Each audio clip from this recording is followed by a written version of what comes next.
Hello, everyone, the survivors. Happy to see that you're all here. Virtual participants, you can put your questions in the Q&A box, and Charlotte will be here reading them.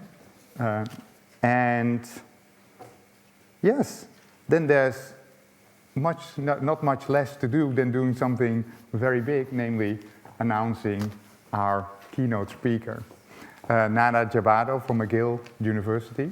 She is pioneering a research program on pediatric brain cancers, and she has been discovering a lot of epigenetic-driven cancers. And I think what was most striking to me in a way is that you have been organizing this conference with us. Also the last two years when we were, all virtual. And then when you were joining us for the calls on the organizations, most of the time you were not doing your research, but you were in the hospital taking care of your patients and taking over all these shifts from your colleagues who were back home with COVID.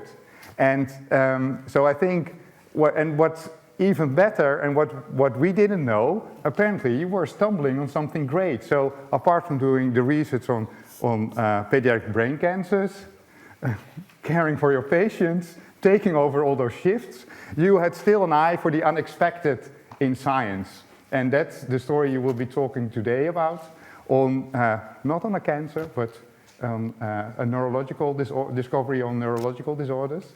I'm looking forward to it very much. And it's a pleasure to have you here. Thank you very much, Bas, for a very nice introduction.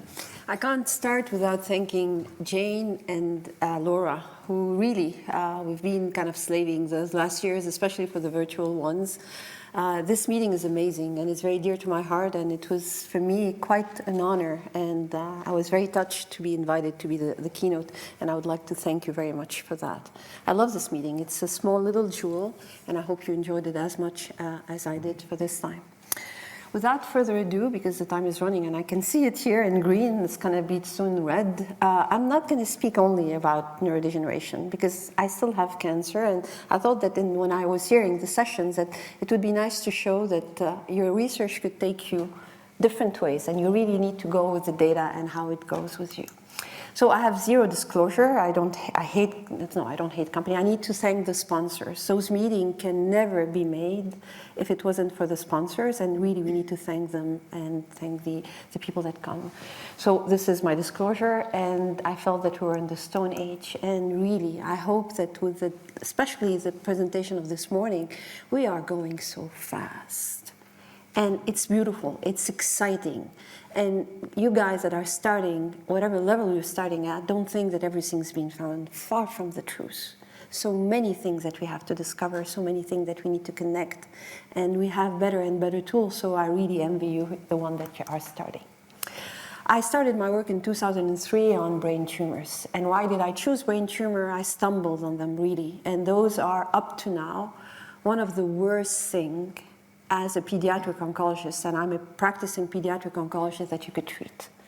Survivorship is very harsh because the brain is the way we function, so the surgeries to remove the tumor, the radiation therapy to prevent it from coming back, or the chemotherapies leave their tolls on the survivors. And there are still some tumors that up to now, and the one that I'm going to be telling you about, the glioblastoma, in children and in adult, is a death sentence. So we need to do better, and doing better for me is research. Understanding makes it possible to treat, and this is what we are all about, is to understand, and you start by doing the blueprint. And by some luck, I wanted one day to be at the time like when PCR was uncovered and allowed the sequencing, next generation sequencing came about, and at that time in 2012, in collaboration with Jacek Majewski and Stefan Pfister at the DKFZ, Jeremy Schwarzentuber, master student in my lab, and Xiaoyang Liu, an MD PhD student in my lab, helped us uncover those histone mutations that we labeled, and it's actually a term that was coined by David Alice, oncohistones. So what is it that we uncovered doing exome sequencing? We uncovered recurrent, hotspot, somatic mutation in histone 3 variants. Histone 3 variant, you have 32 of them. you have to understand it's one of the 32 variants that's mutated. So probably your total histone 3 pool will have 10% of mutant histone. And those histone mutations were at 2 spots, a lysine 27 that changed to methionine on any of your histone 3 variant, and a glycine 34 that changed to an arginine and more rarely to valine exquisitely and specifically on histone 3.3. And this is true up to now. Those mutations were mutually exclusive with each other and were mutually exclusive with the IDH mutation that were previously described in high-grade glioma and the lower-grade progressive gliomas in the adults. And similar to the IDH mutagenesis, they needed partners in crime. I won't be speaking too much about them, even if one of them is very interesting, the ATRX that we uncovered to be really associated with IDH mutagenesis and with the G34 and with the histone 3. Just bear in mind, somatic, gain of function, 10% of the total histone 3 pool, and acting as a dominant effect. 2 residue, a lysine 27, and you've heard about lysine 27 methylation and acetylation in this meeting on histone 3 variant, and a glycine 34, but you'll see the glycine 34 is a beauty. Okay, the first clue as to what was happening came when you have good clinical data.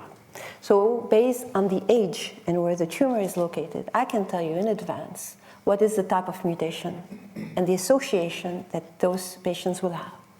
3 to 5 years old, it's going to be in the pons, called diffuse intrinsic pontine glioma. It's histone 3.1 or histone 3.3, very rarely, K27M, and most of the time associated with gain of function mutation somatic in a receptor, a serine threonine kinase by the name of ACVR1. A little bit older, still in the pons, histone 3.3 K27M, and its best partner in crime is P53. Slightly older, in the thalamus now, 7 to about 60 years. Histone 3.3 K27M, the vast majority of time associated with TP53. 10% doesn't encounter TP53 and associate with gain of function mutation in FGFR. And FGFR is a receptor that really is key for the diencephalon, and the diencephalon is where the thalamus is.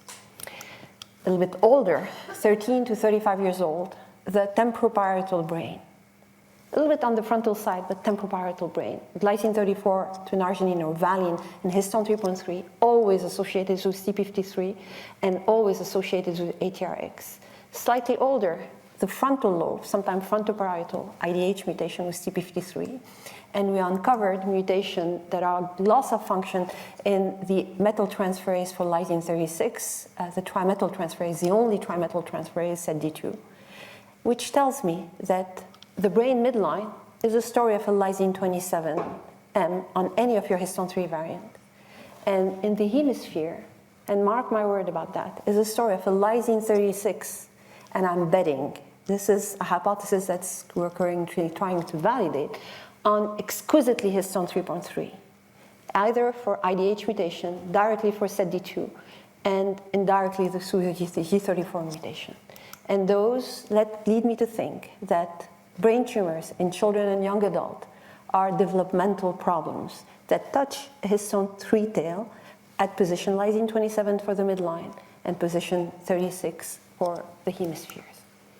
So this is your beautiful histone 3 tail. This is a slide taken from Dave Alice, a dear colleague of mine, who actually identified histone 3.3 and other things. He's one of the major gurus in epigenetics. And the lysine 27 and the glycine 34 that were uncovered were further enriched by the work of Adrian Flanagan and Peter Campbell in 2013 that identified in a benign but still maiming tumor of the bone that's called giant cell tumor of the bone, glycine 34 to tryptophan, and we never see a tryptophan in the brain. And those G34 mutations were also on histone 3.3. And they identified in chondroblastoma, which is another benign tumor, lysine 36 to methionine, and similar to the lysine 27 to methionine substitution, those substitutions can happen on any of your histone 3 variants. And more recently, there has been a discovery by the group of David Allison and Marcel Kuhl at the DKFZ of a gene by the name of EZH interacting inhibiting protein. And when you look at EZIP, you see that there is a sequence, 15 amino acid, that's conserved throughout placental mammals where this gene can be expressed. This gene is highly disorganized, only 15 amino acid conservation. And within the sequence, you have a lysine 27M sequence, mimicking, actually, it's an oncohistone mimic, this EZIP. And why is it important? Because it is in 97% of another brain tumor that's in the brain midline that affect infants, that's called posterior fossa group A ependymoma. Okay, we went and looked. I told you about the glioblastoma and the glial tumor that are kind of showcased here, the posterior fossa group A ependymoma. And the beauty is that the one that don't have EZIP aberrant expression, because EZIP is very restricted in its expression, and it gets aberrantly expressed here, they have histone 3, K27M. We identified for pediatrician in head and neck cancer about 15% of the p53 mutant tumors in squamous cell carcinomas to have either NSD1 truncating loss or lysine 36M mutation. We identified in 7% of myelodysplastic syndrome and 3% of AML K27M in histone 3. But you would agree with me that not a lot, and in undifferentiated sarcoma, 20% have K36M. Two things, not a lot of cancer have it, and there seemed to be a dichotomy. Lysine 36M doesn't seem to like the brain, and seems to be more in, like I would say, epithelial or mesenchymal tissues, and the lysine 27M really is in the brain, or the EZIP is in the brain. The lysine 34 is in between. The W is in mesenchymal tissues more, and the glycine 34 to an arginine is more in the brain. Can we make sense of them? Two residues opposing, lysine 27 and lysine 36. Why do I say that? Because if you look, lysine 27 gets monoditrimethylated by PRC2, and the lysine 36 gets monodi and trimethylated by multiple different enzymes. And the lysine 27 gets acetylated, and this mark is really opposing. It doesn't happen on nucleosome that's trimethylated or dimethylated for lysine 27. And when you see when they go on the genome, you cannot have, like Biden and Trump, sorry for this analogy, they cannot coexist on the same histone 3 tail. You can't have lysine 27 trimethylated with lysine 36 trimethylated, and the dimethylated makes it so hard for PRC2 to deposit the trimethyl mark. So they really create their own boundaries, and one is presumably active and the other one is really repressive, because the role of K27 trimethylation is to recruit the PRC1 complex, canonical PRC1, and to mediate repression over there. So how do K2M mutation, whether in K27 or K36, act on cancer? The first cue came from the beautiful work that a science paper of 2013 by Peter Lewis, who was a postdoc in Dave Alice's lab. He actually changed on this histone 3 tail the lysine 4, lysine 9, lysine 27, and lysine 36 to methionine. And each time he changed this, he saw a drastic decrease in the methyl mark, the respective methyl mark. Remember what I'm telling you. This mutation is 10% of the total histone 3 pool. And the moment it's present, the rest of the histone 3s have the effect, meaning they do not get trimethylated if you have a lysine 27M. Okay? And this is something that we try to model. Because the brain tumors were so hard to model, we started, and this is work in which I collaborated, and Peter is the one who led this work, and I helped with David Alice. What we did, we tried to model the lysine 36M in mesenchymal tissue, and what Chao Lu, who was a postdoc in Dave's lab at that time, did, he overexpressed the lysine 36M in mouse mesenchymal stem cell, and what he saw, he had a blockade in differentiation, creation of tumors, inhibition of the respective methyltransferase, and the net effect, if you look at it in a normal gene, this is a gene and its promoter, and you have the trimethylation of lysine 27 that recruits a polycomb, and your gene is off.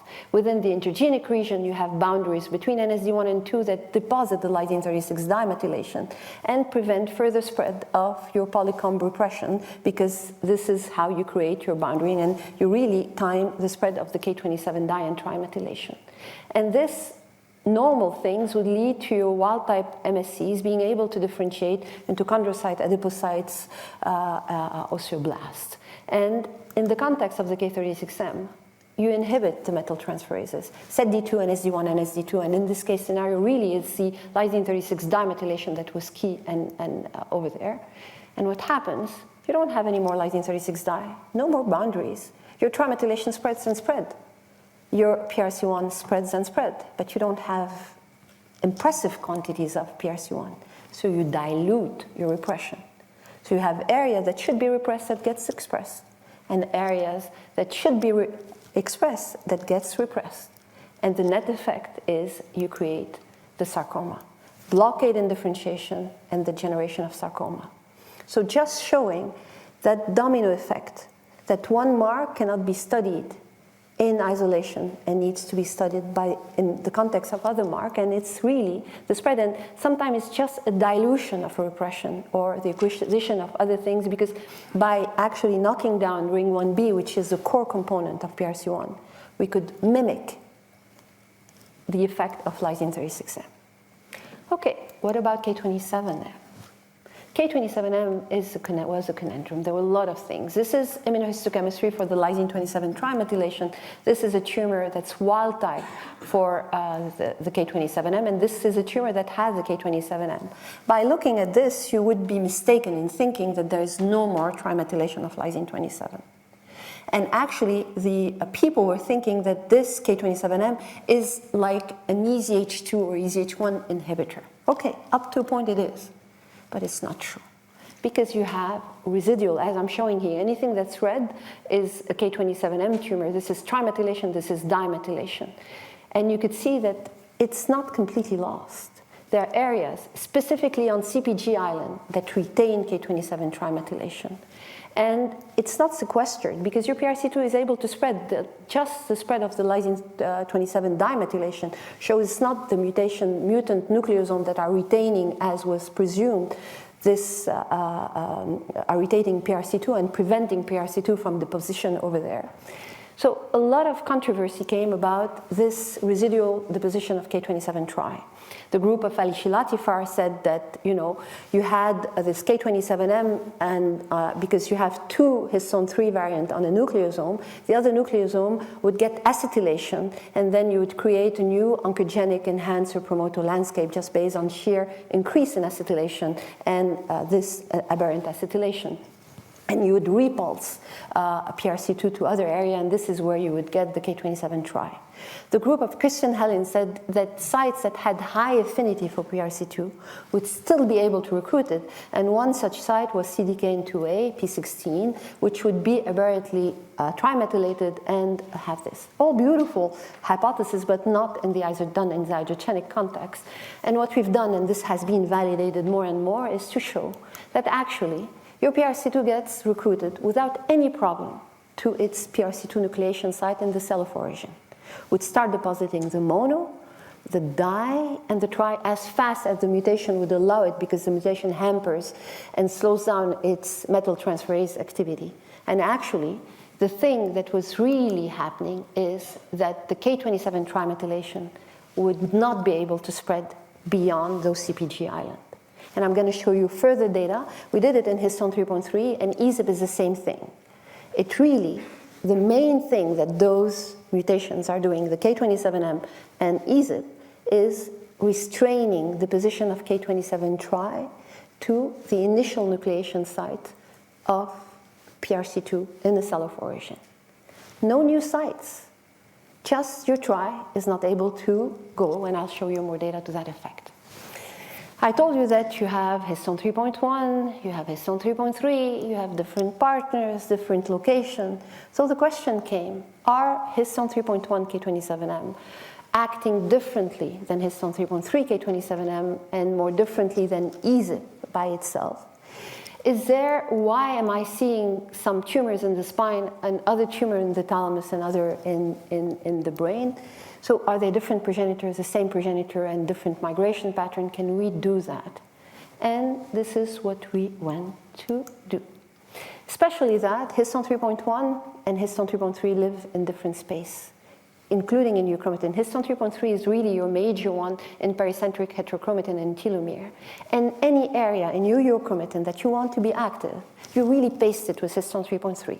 Tells your euchromatin become active and open and do things. So they're doing different things. So probably, maybe those mutations are doing something different if they occur in histone 3.1 versus histone 3.3. I'm going to disappoint you. This is not the case. It's really a general effect of just restraining the trimethylation to the nucleation site, and I'm going to show you that. This work was co-led. It's in press in Nature Genetic. Took forever, but it's there. And Claudia Kleinman is my co-lead on this one. Celine is a graduate student at her lab who did amazing work on the single cell, on the bioinformatic, and you'll see what I'm going to say. Ashat was a former postdoc in my lab. Shakur was a former graduate student in my lab and did a lot of the epigenome analysis. Steve Mack helped us with the core transcription factor analysis, and Brian is the one who designed all of the isogenic lines and helped with a lot of the analysis. They deserve all of the credit. We've been, because of what I told you regarding development, we've been trying really to pinpoint what is the lineage of origin, what is the cell of origin of the brain tumor that we study. And in collaboration with Michael Taylor, a dear friend of mine that had sick kids soon to go to Baylor, and Claudia, we've been kind of, for different brain tumors in kids, we've created, or we helped create, at that time there wasn't as many data sets through the human atlas brain. We created data set from mouse in the developing brain, and the hindbrain was a place that wasn't too much looked at, so we really generated a lot of data sets, and we use those data sets in this study that I'm going to tell you about. So we acquired our data set, a lot of transcriptome, single cell transcriptome, single cell attack-seq, a lot of chip-seq, and this is all of the cohort in tumors and in cell line from the posterior fossa ependymoma that have EZIP aberrant expression or histone 3.1 K27M and the high-grade glioma. And the first thing, when you do a single cell, you do those beautiful UMAP, which showed us that probably those tumor from the posterior fossa ependymoma to the K27M, histone 3.1, and histone 3.3 K27M in high-grade glioma, they were potentially continuous, with the OPC and radial glial cell committed to becoming an OPC being the major lineage that was touched there. So, anything else? When we looked at the K27 acetylation compared to the K27 trimethylation for histone 3.1 versus histone 3.3, one of the major genes that were differentially expressed and pasted with K27 acetylation were the Hox genes. So we said, okay, and then when we looked between the thalamus and the pons, and if you remember from what I said, thalamus and the pons are histone 3.3 K27M, the Hox gene were really silenced in the thalamus. And you had core transcription factors that are actually important in thalamic development that seem to be expressed in the thalamus. Which raised the question, are those Hox genes oncogenic by themselves, or are they just a reflection of identity at a given time in development? And why am I saying that? It's beautiful how the Hox genes are regulated. Work by Denis Dubourg showed that really the patterning of the embryo, the ventral posterior, anterior posterior, and it's really timed. It's like a clock. And the Hox gene become silenced in a very, very, very specific way. And we looked at the architecture, we did Hi-C, and despite the fact that you don't have a lot of K27 tri, and people were thinking that the architecture would be completely disorganized, zero. The TAD, the loops, everything was fine. And actually, the patterning of the Hox gene is completely kept. The K27 trimethylation in the tumor is kept, and actually you could, using the Hox signature, time, almost like a temporospatial zip code, after when this mutation arose. And this is an example here. This is HOXD8, which has been patterned in the pons for histone 3.1 and is silenced here for histone 3.3. So the mutations happened just after this and before this patterning here. So we could actually time it, and we use this to show that the tumor that were rising in the thalamus, and we use data set, single cell data set on the developing thalamus to time it to the P2, prosomere 2. So the mutations that were happening in the thalamus didn't arise elsewhere. They arose in the thalamus proper at the stage of P2 and fixated the cell at that stage. And the same goes for the histone 3.1 and the histone 3.3 K27M in the pons. We could time them using actually histone market promoter regions, the acetylation for this and the super enhancer, the core network. We could see exquisitely that there were some transcription factors that really specified histone 3.1 K27M versus histone 3.3 K27M in the bonds. PAX3 has been described and seems to specify K27M histone 3.3, NKX 6.1, another transcription factor of OPC, and I'm going to show you that, seems to specify histone 3.1 K27M. And other layer of information in tumors at the bulk transcriptome, at the single transcription, really showed us that. And we showed aberrant expression of this NK6.1 that really is never expressed in a normal individual after birth, except for the neuroendocrine pancreas. This is really aberrant, and we could show it in histone 3.1 K27M tumor. And that told us that the histone 3.1 K27M arose in the first oligodendrocyte progenitor cell wave, the sonic hedgehog ventral wave that didn't have any BMP signaling and was NK6.1 is one of the core transcription factors that affect. The second wave, histone 3.3 K27M, arose, and the BMP signaling is really key in there. This is a gradient that specifies those origins. And the reason why I told you about the ACVR1 mutation, what I didn't tell you is ACVR1 mutation mimic BMP signaling and render this receptor ligand independent. So the BMP signaling is what keeps your stemness in an OPC, especially at early progenitor states. And those mutations in the histone 3.1 that arose in the sonic hedgehog ventral pons helped this progenitor get the stemness that it needed, that it couldn't acquire because it didn't have the BMP signaling.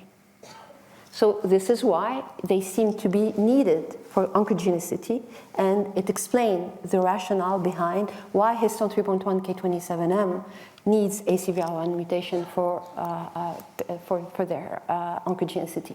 And when we CRISPR'd out the mutation, the ACVR1 mutation in histone 3.1, you could see a delay in tumor formation and a little bit of more survival. I was a little bit disappointed. I wanted way more survival, but maybe in clinical trial, this is, I think it's worthy to kind of target in clinical trials.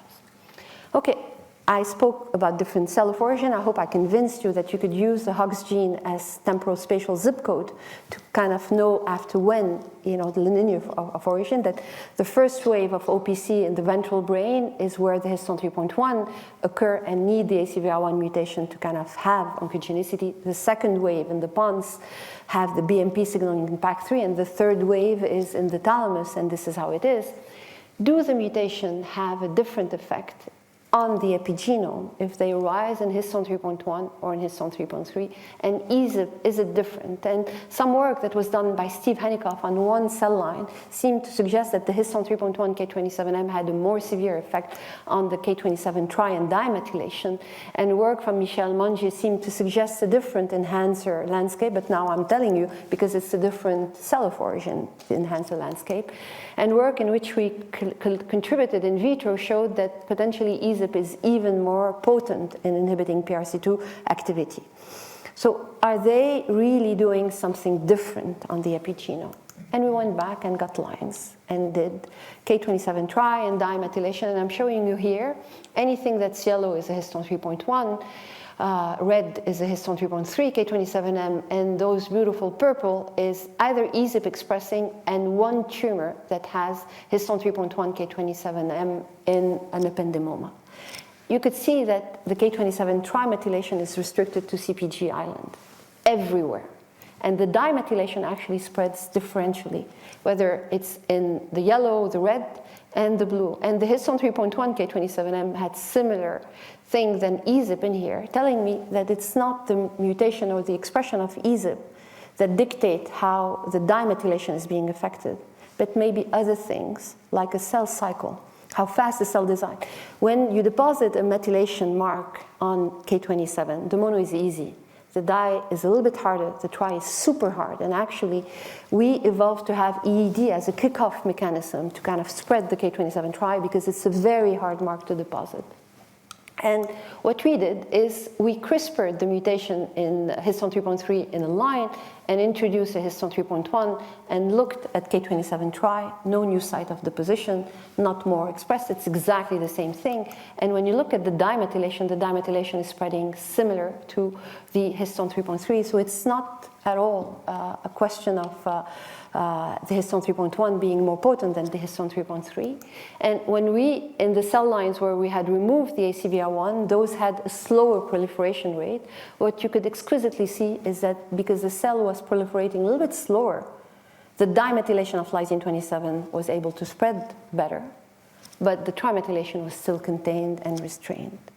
Which leads me to say that in a normal cell, your PRC2 goes on the progenitor and its nucleation side, deposits the mono, spreads it, the di spreads it, the tri, and the tri is as fast as your cell cycle, and your boundary might allow it, and your boundary would be either a CTCF loop or a K36 dimethylation. And in the context of K27M, whatever histone 3 variant it affects, or EZIP, which mimic K27M, your trimethylation is always restricted to the CPG island. And after that, based on how fast your cell cycle, the dimethylation is able to spread. If it's able to spread, it will restrain K27 acetylation from being pervasively deposited over there. And the lysine 36 di will act as one boundary and would take advantage and come forward. But really, the main effect of those mutations is to restrain K27 tri to CPG island. Why is that? Because to enable to differentiate, you need your PRC2 to be nimble. In a progenitor cell, you have stem cell genes, you have polycomb target genes, and areas where you have those patterning genes that I spoke about, and some differentiation genes that needs to be suppressed in the stem cell. The stem cell gets its cue to differentiate. Your PRC2 keeps its patterning in the areas, but is able to move, and some of the stemness, it would stop them, and some of the genes that need expression because you need differentiation can be expressed. The problem is it's not nimble in the context of K27M. Doesn't have the time to spread the K27 tri. So it is like Peter Pan stuck in a given age and will never progress further in terms of differentiation. It's what I call stall development. And this is what's leading to the formation of those tumors. It's the first hit, not sufficient on its own, but enough to stall further differentiation and the development of this OPC that keeps in a progenitor state all through and acquires the other mutations that are needed for oncogenicity. What about the G34 mutation? The G34 mutation are exquisitely interesting. They are specific to histone 3.3. W in bone tumor, R, rarely V in the brain. Why is that? Is it something different? Are there things? And this is where the neurodegeneration is going to come, I hope, soon. So one of the things that we've done, and this work was done by Peter Lewis actually, and he changed any of the glycines to other different residue, and what he could see is that you inhibit SETD2 activity, and he saw that the NSD2 was not affected. He didn't do NSD1. So you're affecting lysine 36 tri levels, and because the lysine 36 tri is not there, you could spread K27 tri and silence area. This was the thinking behind that. Okay, this is what's happening maybe. Okay, let's go forward. The tumors that I talked to you about that happen between 13 and 35 years of age that are in the hemisphere, in the given area of the hemisphere that have the G34 mutation, have been a mess. Why is that? Because they have sometimes a neuronal phenotype, and sometimes a glial phenotype, and sometimes they are glioneural. So a lot of people were debating, are they distinct entity and whatever, and by DNA methylation, whether they're neural, whatever, they really cluster in the same, if I can find it, the same, where is it, my beautiful G34, here it is, the same cluster, which tells me that they are probably one molecular entity. So Carol Chen, who is a postdoc, who is still a postdoc in my lab with Shreya, who is an MD PhD student in my lab, said, Nada, there are way more PGFR alpha mutation in the context of G34 than you would find in other tumors. I said, but it's known. He said, no, look. And we acquired about 100 tumors, and more than 50% at diagnosis and close to 80% at relapse had PDGFR-alpha high expression and mutation in the extracellular domain mainly. And in comparison, the K27M, the IDH, and the wild type, really you see the numbers are very low. And you said, okay, why is that? So we went to our friends Celine and Claudia and we told them, look, we have this problem. Why can we pinpoint, similar to what we did with the K27M, the cell of origin in those G34 tumors? And we projected the bulk transcriptome and some of the single cell that we've done to our developing brain, and we had the first surprise. Those were not projecting to glial progenitors. They were projecting to interneuron, to prenatal interneuron, inhibitory interneuron. And when you look at the interneuron, there are actually a rise in the ventral forebrain, in the ganglionic eminence, in the lateral ganglionic eminences, and the radial ventral glial cells commits either to become an OPC or to become this interneuron progenitor cell. And the transcription core factors, GSX2 and DLX1, once they are there, they really actively prevent this cell from becoming an OPC. It will never become an OPC. And we had a conundrum. Why is that? You know, I'm telling you that they have high expression of PDGFR-alpha and mutation, and I'm telling you that they cannot become OPC because they're interneuron progenitors. And this is the beauty of chromatin architecture. I'm showing just the high expression and whatever. Look where the PDGFR-alpha is located. Just downstream of what? GSX2, the core transcription factor that specifies the interneuron lineage. And the enhancer SHIC2 of GSX2. So we looked, we did high-C, and we had this high-C data. We looked at our high-C data and the chromatin, and what we could see is an increased interaction, 3 loops, that would put the SHIC2 enhancer close to GSX2 and close to the PDGFR-alpha promoter. In the context of G34, the promoter of PDGFR-alpha was acetylated and open, which led, actually, it's a co-option of this promoter and expression, aberrant expression. And actually, this structure exists in the normal brain, in ganglionic eminences and in the embryonic stem cell. But in those cases, it's bivalently silenced because you don't need PDGFR-alpha. And it allows the cell to commit, I want to become an OPC or I want to become an interneural progenitor. And this is how, unfortunately, this tumor co-opts PDGFR-alpha, which is the main oncogene in there. And this loop that is present in ganglionic eminences and in the embryonic stem cells have the PDGFR-alpha promoter activated, and this is the oncogenic mechanism that we need to better understand, and the expression of PDGFR-alpha, which is important because now we know it's a glial tumor that's not a glial tumor. It's masquerading just because of the astrocytic signature that PDGFR-alpha transcription profile would give it. And it co-opts the PDGFR-alpha, it's being co-opted, and it's targetable. This is the oncogene that gives the fire, and they are inhibitor for PDGFR-alpha. And you could even design potentially CAR-Ts for those extracellular domain mutation and help treat this tumor that is deadly in 100% of cases. So I hope that I've convinced you for that part of cancer talk that the oncohistones that we study are the first hit. They stop development in a given progenitor. OPC is a lineage of predilection, and we need to understand why for K27M. And interneuron progenitor for G34R. They're not super oncogenic on their own. They need partners in crime, and those are acquired downstream. And this is what leads to the glioma formation. And PDGFR-alpha is one of the main oncogenes for the G34R and V. And we can treat them. And this is a team of stall development. For the sake of time, we've done it in other tumors, the ETMRs, other brain tumors that are infant tumor, embryonal tumor. They are really stuck in time during development. And this is why we need all of the work that you're doing, the blueprint, to understand when in time, because the rest of the brain evolved. The rest of the brain is okay. If we understand what are the specific contingency of this progenitor that's not needed anymore, that could differentiate or could be killed, we can better cure those tumors in a more targeted way. And this is really what we're aiming to do now. Now for the neurodegeneration. And this is really work. It's taken us 5 years, this work. I tried to model cancer, and I stumbled on something that it took us some time to uncover. And this work really was led almost single-handedly by the beautiful graduate student in my lab, Sima Kazei, who's now a postdoc in Texas, Carol Chen, who helped us, postdoc in my lab, who helped us with the analysis, Augusto, who did the inducible mutant mice in my lab, and Livia and Claudia, who really were amazing collaborators that helped us with the analysis. And this is in revision. I'm hoping to hear soon from a specific journal about it, but I'm sharing this story with you because it's, for me, it's one of my beautiful stories.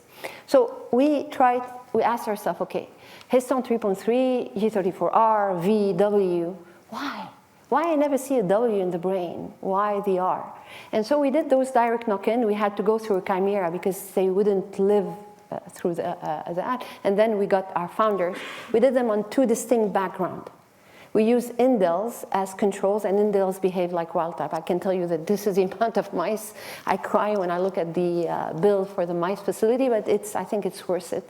So two distinct backgrounds. 100% penetrance of this beautiful phenotype. And this is just to show we have antibodies for those R, V, and W. The mutation is expressed everywhere. This is just showing its expression in the brain. Look at the phenotype. Brain phenotype for the R was really almost like Parkinson, neurodegeneration. They're bone fine, a little bit smaller, but then at 8, 9 weeks, you can't even mate anymore the G34. They're shaking. They are really miserable. They have a huge neurological problem. The W don't care. They die actually of bladder obstruction. They can't void well. There is a problem with this, and they're obese to no end. Like, I'm going to show you a picture. It's like obese, like mesenchymal phenotype and neurological phenotype, and the V is a little bit intermediate, with more skewed to the mesenchymal than it is there. For the sake of time, I'll go fast on this. So this is to show how morbidly obese those mice, and it's not because they're eating more. They're really geared toward just producing fat. And this is just the liver to do this, and this is the survival curve. And the W die, it's the male that die more because there is a problem with the sphincter that cannot open correctly, and so they don't void, and they have kidney failure upstream of that. The mouse, the brain, hindbrain clasping at 3 months, start really at 3 months, and you could say sometimes it's the forelegs and the hindbrain, and up to a bat-like structure, and it's really mainly in the R, and you never see it in the W, and you barely see it in the V. The size of the mouse brain is so much smaller, and more than that, if you look at the cerebellum, the foliation is completely distinct, and you have thinning of the layers, mainly the 5 and 6, but it's everywhere in those brains. And when we looked, there's been a paper describing germline mutation in histone 3.3 that lead to severe cognitive impairment. And one of those mutations is the G34V. And when we spoke with Elizabeth Bosch, she put us in contact with other people, and we had another patient that has a G34R mutation, that really, the baby that was fine until the age of 6, 7 months, and then started to lose everything and really has severe neurodegeneration. So when we looked at P7 and at 10 weeks, P7 we could barely see anything. At 10 weeks we saw major microglia activation and neuronal depletion in there, and a signature with astrocyte activation, specifically in the R. And all of the neurons everywhere, whether GABAergic, glutamatergic, all of them were depleted. And when we did some stains, and this is stains for GFAP, which is a marker of astrocyte, and LBA1 for also a marker of microglia, you could see how humongously increased it's in the R compared to the others. And the neuronal depletion is quite real, like really barely visible at P7, but so much more. This is 1 year, but at 3 months you could already see it.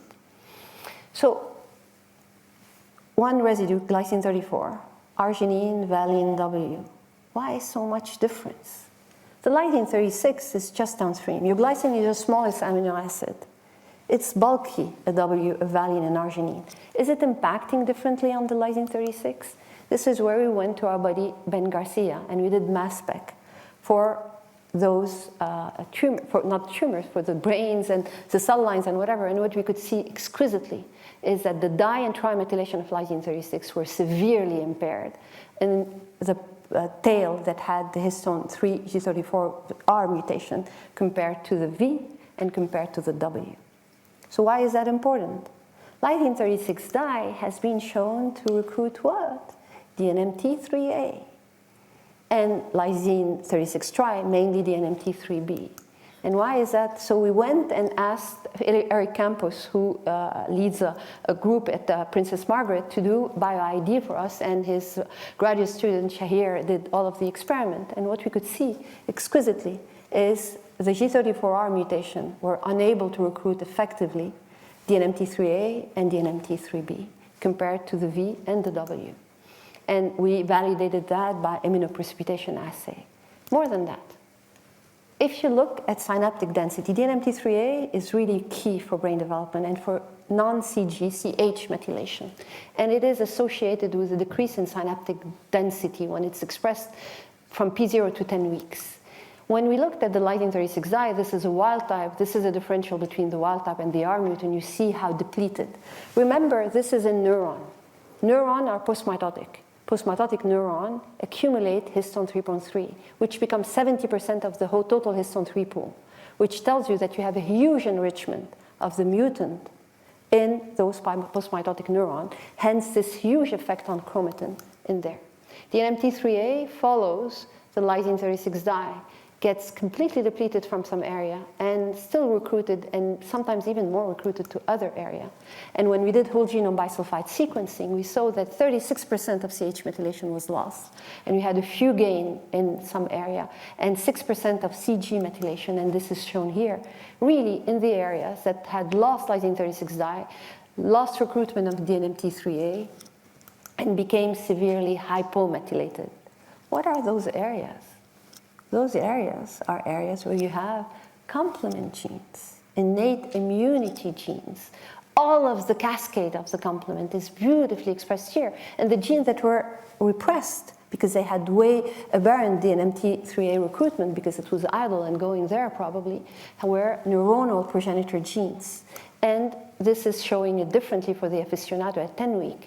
Look at how the immune response genes are hugely expressed here, and anything that has to do with synapse. This is RNA and whatever. I want protein. So when we did the C1q and C3 expression, you could exquisitely see that those beautiful neurons and their axon over here were lighting up like Christmas tree with the C3 and with C1q. So how do you equate that with neurodegeneration? Pruning. I didn't know that. So pruning has been shown to be mediated by complement. So complement express your C3 and whatever, and this is a 2 knockout. This is a beautiful paper that was in Cell showing that pruning is at the origin of this. And why do you need pruning? A baby is born, starts to talk, do stuff. The baby, when it's born, is not even moving. Imagine the amount of neurons, the synapses that are being generated. And you need some order in those synapses because some of them are too much. And so you clip, and this is why the pruning is needed, just to put order. So it has an on signal, but should have enough signal. And it's actually, nobody equated DNMT3A duration with the stop of pruning. And this is the hypothesis that we're postulating, is that this is really, the CH methylation is exquisitely in neuron, mainly in neuron. It is present elsewhere. We had a discussion with Alexander, but it's really mainly in neuron, described in neuron.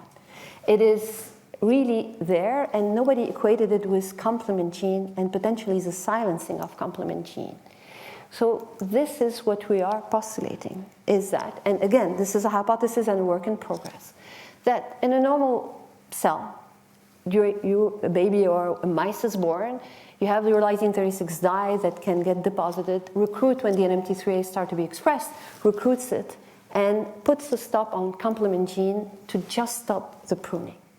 In the context of G34R mutations, the loss of lysine 36 dye makes it impossible to recruit good amount, especially as you know your neuron is postmitotic and is accumulating this mutation on its Q chromatin.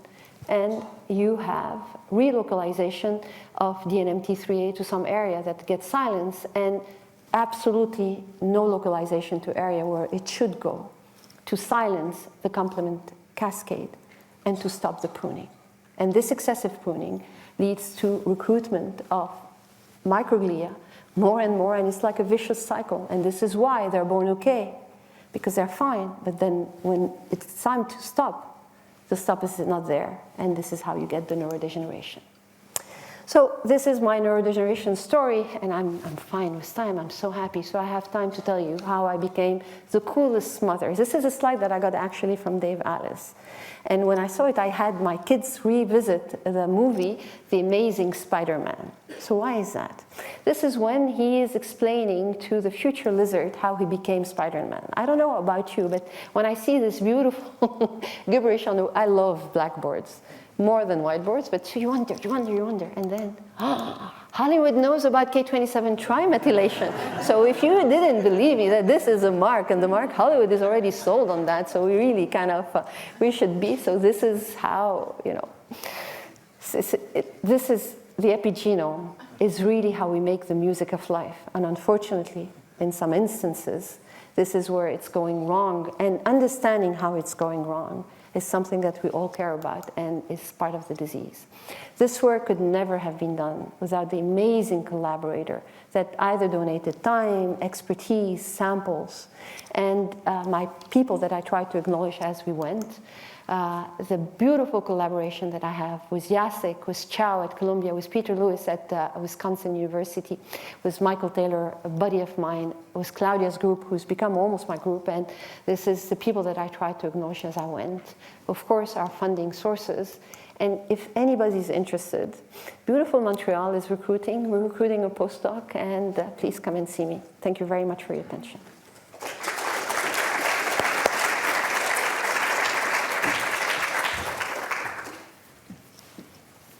Questions for Nada? So in the model you have with knock-in mutation, you've lost your CH methylation, and you said you had some gains.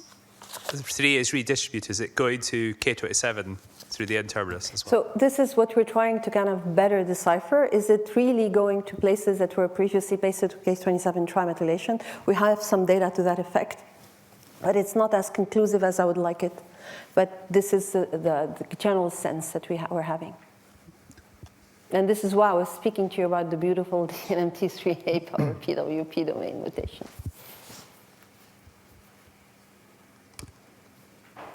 John. Yeah, I think you can talk. I might be able to talk. Just a comment, really. Amazing work. Thank you. The list of genes that you find differentially expressed and regulated in your model of neurodegeneration really piqued my interest, because we're doing some studies of transgenic mouse models of Alzheimer's disease pathology, and they look my friend, so there's Alzheimer's and schizophrenia. Yep. Schizophrenia has been associated with class 2 aberrant, like there's something about pruning as well with that. Absolutely. Yeah. So I think it'd be really interesting to just have a look at compare the gene lists, actually, because it'd just be. And this is why I was kind of all the time asking about CH methylation, because this is a layer that we don't get as much. Yeah. And it's. And so I guess the question following on from that is, our models are they carry trans genes that are expressing human tau and amyloid, which obviously the proteins that are misdeposited in Alzheimer's disease, as well as sort of looking at cell loss and everything. Have you looked at other types of pathology? So we should, again, it's been like a rat race for a lot of things, and in this we haven't looked to see if we're having those type of deposits. But if you want, we have you cannot imagine the amount of material that we have, and it's something very interesting. Would be. Hey, lovely talk. Really exciting findings. So, do you think the complement activation following lack of methylation, is it pretty ubiquitous? Because I know you cited Beth and Ben Barris's paper, and a lot of what she works on is trying to figure out what are the actual eat me or don't eat me signals that come from the synapses themselves.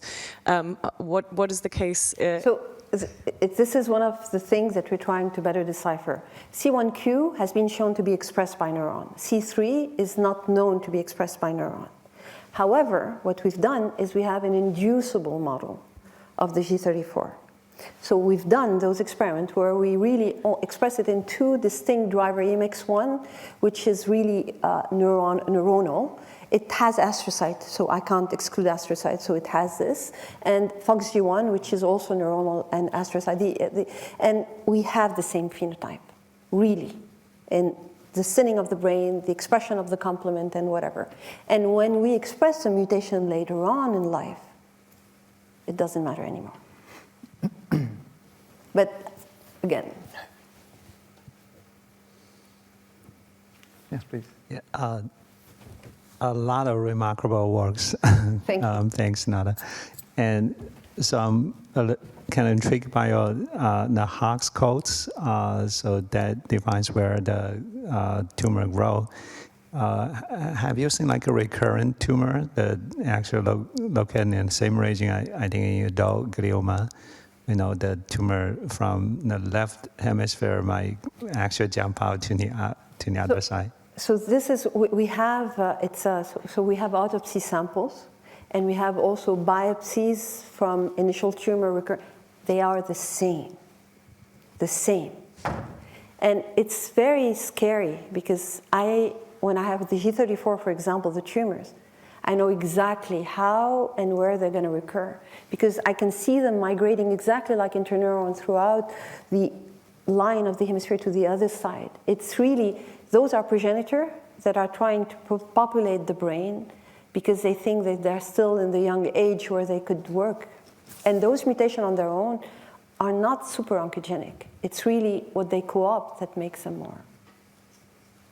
Okay, we have a question from Ken Murakami, who says, thank you for a great talk. I have one question. Does also H3K36M cause the impairment of the recruitment of DMT3A?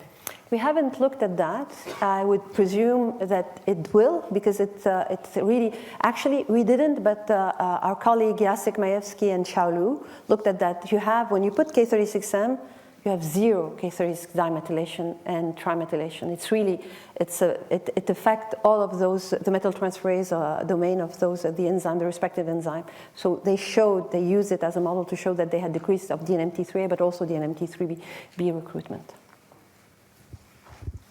Fantastically interesting talk. Just in terms of my own sort of bias, I'm just very interested in that severe obesity syndrome you saw there with the G34W. So that mouse model, do they have high levels of leptin? Is there abnormality? They have everything. All of the controls are there. We've looked at that. This is something that we're trying to decipher as to what. When you take mouse mesenchymal stem cell from those models and you differentiate them, they just go into adipogenesis. There's something, I didn't show it for the lack of time. The 3 mutations lead to obesity, but it's morbid obesity in the case of the G34W. And really, the mesenchymal stem cell seems to kind of go in the W to smooth muscle and adipocyte. Adipogenesis is almost like they're already committed. This is a default path. So everything's in the periphery. There's no abnormality occurring in the hypothalamus in terms of... Nothing. All of the controls are there because we collaborated with somebody just because I couldn't understand the phenotype. We did metabolic chamber, those markers and whatever. All of the controls are there. It's just that they are producing fat. Okay, thank you. Thank you. It's absolutely fascinating, especially for me, data on neurodegeneration. There was a paper from Absinta in Nature 21 where they have shown in this chronic active iron lesions in multiple sclerosis patients, interaction between C1q, C3 in microglia and the receptors in astrocytes and as one of the factors that is probably characteristic for these chronic lesions in white matter. And we have, in their paper, they haven't really addressed the neurons, but we have observed hypomethylation of MS neurons that was quite widespread. We haven't really looked specifically at the complement, but do you think that the role of microglia in this case would be an astrocytes more important, or would it be really neuronal? So this is where I have a hard time to tease out. We have a huge activated astrocyte signature. And we really need to do due diligence to kind of tease. What I can show is what we showed by immunofluorescence is something that we've done multiple times. It's a neuron that express. But we didn't do due diligence to see if astrocytes also were expressing this type of things, and we need to look at that. I think it's going to be, and we need to do the complement deficient mice in order to kind of better tease out. I cannot find a driver that specifically gears a cell to an astrocyte in the models, because that would be the best way to answer the question. They start becoming neuron, and then after that they go to astrocyte, but there is no specific driver which would address that. So we're trying to, it would be interesting to sort those cells, because you could sort them and look differentially, or do the spatial transcriptomic that you're doing, and add it to this and see what the gene, how they are lighting up in there. Sort of a thought that came up when you, in the first part of your talk, is that, I mean, I'm using this reference epigenomes all the time, and then you have the beautiful histone marks that mark that something is an enhancer. But that's always the way we look at histone marks, or I tend to look at histone marks, is that they're basically context independent. In every cell, they do the same thing. But I think what you say, we should look at histone marks in a different way. So because they are doing different things in different cell types, and also they have sequence-specific, locus-specific effects. So they are much more like, we should much more look at them as transcription factors in a way.